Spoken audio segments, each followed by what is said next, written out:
headed for the second gen here because I don't like having to take all this stuff off to change my filter.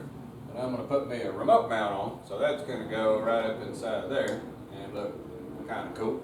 But because I'm putting a remote mount oil filter on, I got to use the cover that has the ports so I can get the oil out and back in, which means I'm going to have to lose my little pressure gauge. And I really like the pressure gauges because, like for this bike, it's got a problem with the oil pressure, and had I not had a gauge on it, I wouldn't have known it, and I drove it around, and I'd probably end up tearing up something because the pressure is really low. I got to figure out what's the matter with the pump.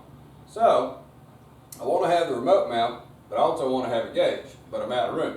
And so I got a couple of these second gen covers laying around that I picked up, and it looks like that right inside of here I could pick up this oil flow right through the side of the cover, or the top of the cover up here, and drill me a little hole in there, tap that, and I can run my gauge out. We get set up on the bill over here and see if we can't cut this hole in there for 1/8 NPT and see if we can't mount this little gauge up. So let's get set up over here.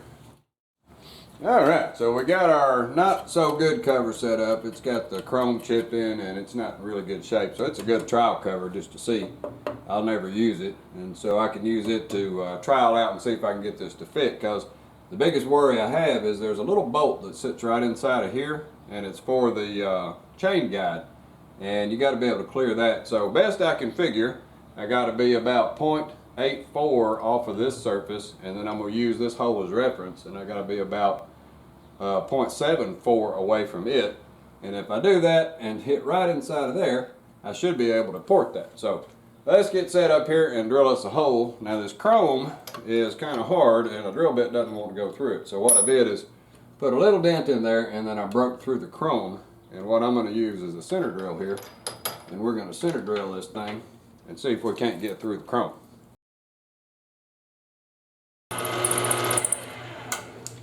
Alright, so we're almost through the surface. Now we got to get down into this pipe right here so we can port that. So now we'll just head on down through there a little further and see if we can't get the center drill to bite into this little bit lighter surface of chrome without having to mark it.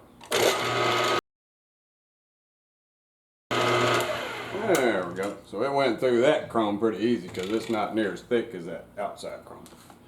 Alright, so let's switch over, and we're gonna get our hole in so we can do our tap.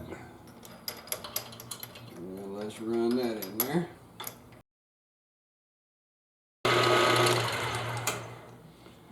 So there we go. Now we got our holes put in there. So all we got to do is get this big enough out here that I can get a tap in there. Because what I want to do is insert a little 1/8 NPT in there, and then I got to make this hole big enough that this surface will fit in it. Put a little rubber seal around it, and I should have everything sealed back up and tapped up right. So let's figure out the diameter of this, and that's the size hole we're going to cut. We'll go a little bit bigger, but we know we got to be at least that big. So let's get that figured out, and then we'll be back with another bit. Alright, so we got our little hole drilled, and I got the flats took off my coupling there, so that should fit in. That's about a 1/2 inch. But before I drill out any bigger, I'm going to run the tap down in there for my 1/8 NPT fitting and see if I can let this outer hole guide the tap as it goes down into the important part. Alright, so now let's see if it'll.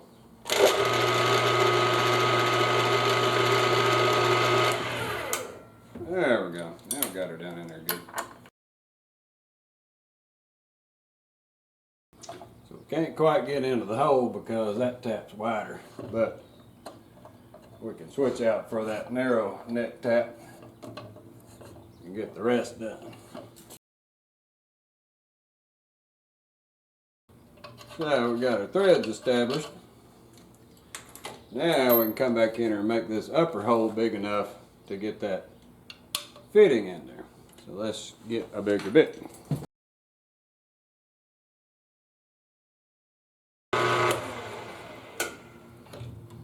And there we go. So now we got a bigger hole on the top, and hopefully that fitting will fit right in there. If not, we'll make it a little bit bigger. Well, there we go. So now that just fits. Because it looks like we're just barely getting our threads in there, so we go a little deeper with that tap. So now I can go back to my thick wall tap because it'll fit down in there, and then I can run it to depth. Because on it, it's got some little marks that tells me how deep to go. So now with everything blowed out, we can go ahead and put that in there and then get us a gasket seal on.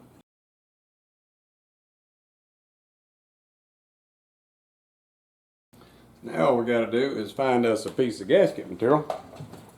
And I got some clear PVC tubing, so we'll just cut a little piece off of that. Yeah, so that's pretty tight.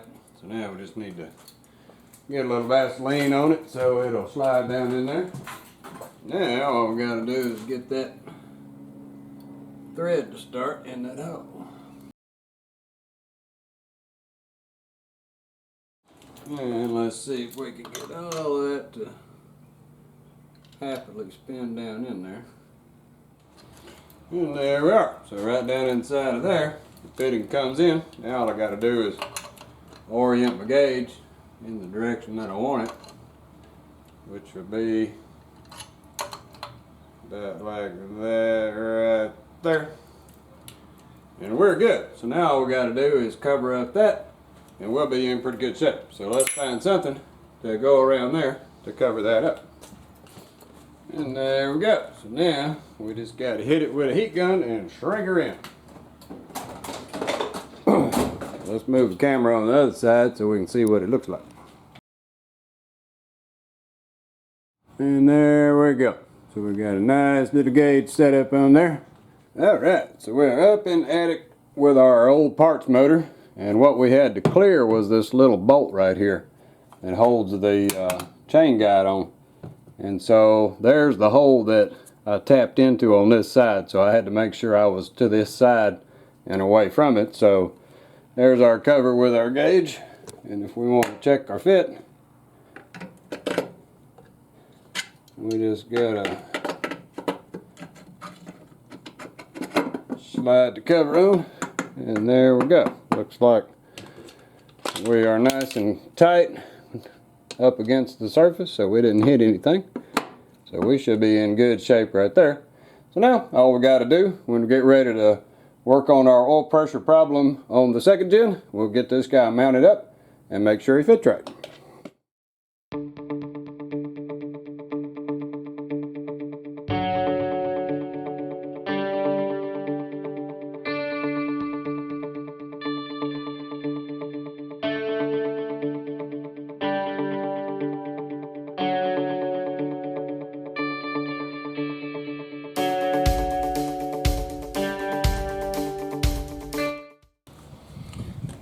And there we go. So now we got our not so pretty cover on there. This is my trial cover to see how the little gauge does.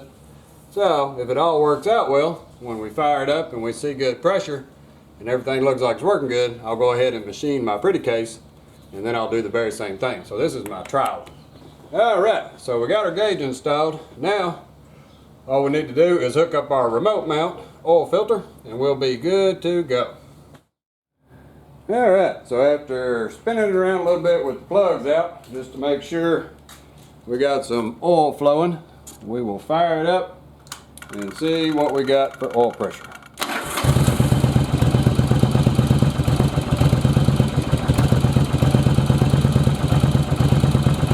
And up comes our oil pressure.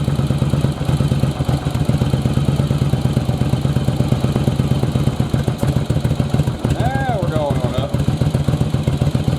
Even at a really low idle, we're up to almost 0.4, which is about where the bypass releases. So what we need to do is run it, let it idle for a little bit, and see if our filter's warming up. Alright, so the motor's fully warmed up now. We can see on our rear cylinder temp, we're running up in the 200s. So plenty hot. So we're at idle, so about 1,000 RPM. And if we look down here at our gauge, we're running right at about 0.15 MPa, which is about 21 PSI. So now we can button everything up and we'll be ready to ride again. Well, alrighty. Well, thanks for watching.